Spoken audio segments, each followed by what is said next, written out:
जो सबसे खतरनाक एक और बड़ी अहम खबर है वो ये है कि भारत की तरफ से बंकर बस्टर अग्नि 5 मिसाइल की, जिसे भारत खास पाकिस्तान जैसे दुश्मनों की न्यूक्लियर फैसिलिटी को तबाह करने के लिए तैयार कर रहा है। ऐसा लगता है कि पाकिस्तान के खिलाफ किसी नई जंग की मंसूबाबंदी की जा रही है। तक मुसलमानों की चीखें निकल रही हैं। जब हिंदू अस्त्र और शस्त्र के साथ जागते हैं तो फिर मुसलमान भागते हैं। तो पूरी सिचुएशन में लग ये रहा है कि डोनाल्ड ट्रंप, मोदी और नेतन्याहू एक टीम का हिस्सा है। नया नक्शा मशरिक वस्ता का लेके चल रहे हैं और हर कोई उसकी लपेट में आ सकता है। जिधर हमें जितना डैमेज हुआ है हमें पता नहीं चलता है कि हम जीत गए या हार गए। एक तो आपकी इंडिया से बनती नहीं है, ठीक है। दूसरी, जब मोदी कह रहे थे कि यार पाकिस्तान और मिलकर हम महंगाई पे कंट्रोल करते हैं, एजुकेशन पे फोकस करते हैं, तब आपके पास एक अच्छी अपॉर्चुनिटी थी कि आप अपने हमसायों के साथ एक अच्छा बॉन्ड बना सकते थे। तब आप उनकी बातों को सीरियस ले नहीं रहे थे और अब आप चाह रहे हो कि यार हम इंडिया के साथ टेबल टॉक पे आए, कुछ करें, बातें करें, तरक्की की बात करें। अब वो नहीं चाहते। नमस्कार दोस्तों, भारत ने दुनिया के सामने एक और जोरदार धमाका कर दिया है, जिस धमाके की आवाज को पाकिस्तान के सुनते ही उसे दिल का दौरा पड़ चुका है। इस धमाके का नाम है बंकर बस्टर बम। ये बम जमीन के अंदर घुसकर वहां रखी सुरक्षित समझी जाने वाली चीजों को तहस नहस कर डालती है। तो आगे बढ़ने से पहले निवेदन है कि चैनल को लाइक और सब्सक्राइब करके कमेंट में लिख दे जय हिंद। दोस्तों, हाल ही में अमेरिका ने इसी तरह के बमों का इस्तेमाल ईरान के जमीन के बहुत नीचे लगे परमाणु संयंत्र को नष्ट करने के लिए किया था। अब पाकिस्तान को दिल का दौरा इसलिए पड़ रहा है कि बात बात पर भारत को अपने परमाणु अस्त्र होने की बात कहकर अपना सीना ठोकता रहता है, क्योंकि उसने भी अपना परमाणु संयंत्र कहीं पहाड़ों में जमीन के अंदर छुपा कर रखा हुआ है। वहां जो भी परमाणु अस्त्र बनाया जा रहा है वो भी ज्यादातर नाजायज तरीके से ही बन रहा है। अब कभी अगर फिर से भारत को पाकिस्तान में सर्जिकल स्ट्राइक करना पड़ा तो इस बंकर बस्टर बम का उपयोग करके भारत पाकिस्तान के पहाड़ी जमीन के अंदर बने न्यूक्लियर प्लांट का जनाजा निकाल सकता है। तो जब से पाकिस्तान को जानकारी मिली कि भारत बंकर बस्टर बम बनाने की कला में भी सिद्धि प्राप्त कर ली है, तब से पाकिस्तान में मौत का मातम पसरा हुआ है। भारत ने अपने ही अग्नि 5 मिसाइल को इस क्षमता के लिए परिवर्तित रूप में विकसित किया है। इस मिसाइल की वारहेड वहन क्षमता होगी 8000 टन और 2500 किलोमीटर तक की इसकी उड़ान क्षमता होगी। इसका बंकर बस्टर बम 100 मीटर तक गहरे धरती के अंदर के किसी भी स्ट्रक्चर को ध्वंस कर सकता है। इसको विकसित किया है हमारे भारत के डिफेंस रिसर्च डेवलपमेंट ऑर्गेनाइजेशन ने। अग्नि 5 का ओरिजिनल यूनिट एक इंटरकॉन्टिनेंटल ब्लास्टिक मिसाइल है। न्यूक्लियर वारहेड धारण करने वाला इस मिसाइल का उड़ान रेंज है 8500 किलोमीटर। पाकिस्तान और चीन इसके रेंज के अंदर तो है ही, यूरोप के कुछ देश भी इसके रेंज के अंदर हैं। अग्नि 5 ICBM का बंकर बस्टर वर्जन इंडिया बनाने जा रहा है। 7500 किलो का ये बंकर बस्टर बम रहेगा और काफी कुछ इसमें चेंजेस, अपग्रेडेशन किए जा रहे हैं, जिसके बाद से बंकर बस्टर बम बनेगा और 100 मीटर गहराई में जाकर वार करने की शक्ति रखेगा। और रेंज इसकी कम कर दी जा रही है, 2 से 2500 किलोमीटर की रेंज इसकी कर रही है। पहले से घटाकर अब इसकी रेंज को कम कर दिया जाएगा ताकि ये अंदर नीचे जाकर उसको वार कर सके। अब ये क्यों जरूरी है, क्यों बनाया जा रहा है, कई सारे बड़े सवाल हैं जिस पर हम चर्चा करेंगे।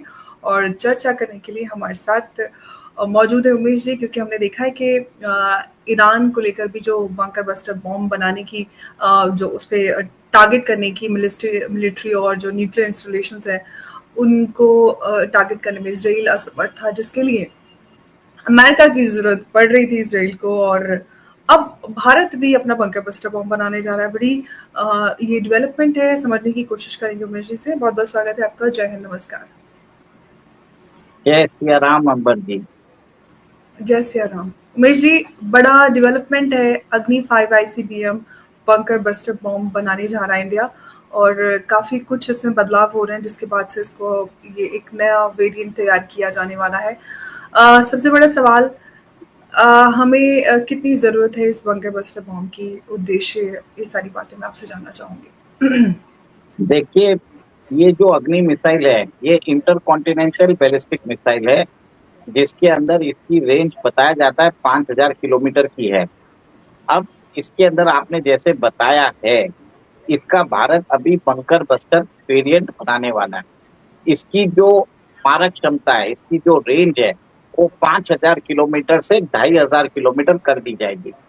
और सेकेंड, इसके अंदर जो पेलोड रहेगा, जो वॉरहेड का पेलोड रहेगा, इट विल बी 7500 kg, मतलब 7.5 टन का पेलोड रहने वाला है।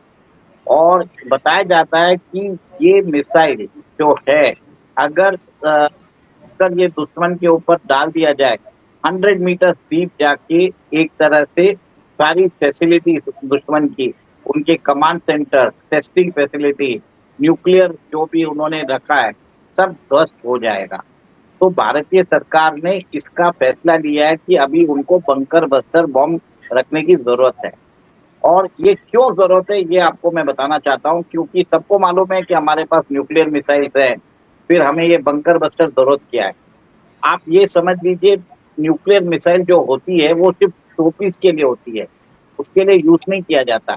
आज आपको मालूम है रशिया के पास 6500 न्यूक्लियर पेलोड्स है, अमेरिका के पास 6000 है, हम पाकिस्तान के पास 170 है, पर भी कोई भी यूज करना नहीं चाहता। अगर वो यूज किया गया तो रिटेलिएशन में उसकी कंट्री, दूसरी कंट्री भी यूज करेगी, जिसके कारण वर्ल्ड के अंदर mutually assured destruction, MAD doctrine बोलते हैं, वो किक इन हो जाती है। तो भारत को एक तरह से ऑल्टरनेटिव चाहिए। आपको अभी मालूम है ऑपरेशन सिंदूर में भारत ने एक तरह से किनारा हिल्स में एंट्री और एग्जिट पे एक तरह से वहां पे ब्रह्मोस से उन्होंने हमला किया था, जिसके कारण बताया जाता है कि पाकिस्तान के जो न्यूक्लियर प्रोजेक्टाइल्स है उस जगह, वो कंप्लीटली ध्वस्त हो गए हैं। अब उसको ऐसा है कि उसको कंक्रीट डाल के उसको फोर्टिफाई किया जा रहा है ताकि वहां से रेडिएशन ना निकले। भारत को भी लग रहा है कि हमें भी एक तरह से बंकर बस्टर बॉम्ब की जरूरत है, क्योंकि पाकिस्तान की ये एक फैसिलिटी नहीं है, ऐसी बहुत सारी फैसिलिटी उनके पास है। और अगले बार अगर युद्ध होता है तो हमारा ये बंकर बस्टर बॉम्ब पाकिस्तान की न्यूक्लियर फैसिलिटी जो अंडरग्राउंड है, जैसे किनारा में थी, वैसे जाके स्ट्राइक करेगा और वहां पे वो सारे उनके कमांड सेंटर खत्म कर देगा। है इस वक्त बड़ा interesting, Bharat is making the mother of all bombs. And इस न्यूज से इस वक्त पाकिस्तान, बांग्लादेश, चाइना, USA तो शॉक्ड हैं। रशियंस और इजरायलीज थोड़े सरप्राइज हैं, क्योंकि हमारे थोड़े फ्रेंड वाले सर्कल की तरफ आते हैं। क्या मुद्दा समझते हैं? Umesh, let's get started, the platform is yours. जी। आप टर्की को भूल गई, और टर्की एर्दोगान को को भूल गए। Yes yes. तो आप कभी भी ध्यान रखिए कि अगर आपका भारत का दुश्मन है तो सबसे पहले USA है, सेकंड चाइना है, थर्ड पाकिस्तान है, टर्की है, और ईस्ट पाकिस्तान बांग्लादेश है। तो ये ध्यान रखिए कि ये लोग कभी भी भारत के शुभचिंतक नहीं रहेंगे और ना ही बनेंगे। कितनी भी स्वीट टॉकिंग कर लो, आज इनको काम है तो भारत के साथ ये दोस्ती की बात करेंगे। लास्ट में खंजर घोंपना इनके DNA में ही है।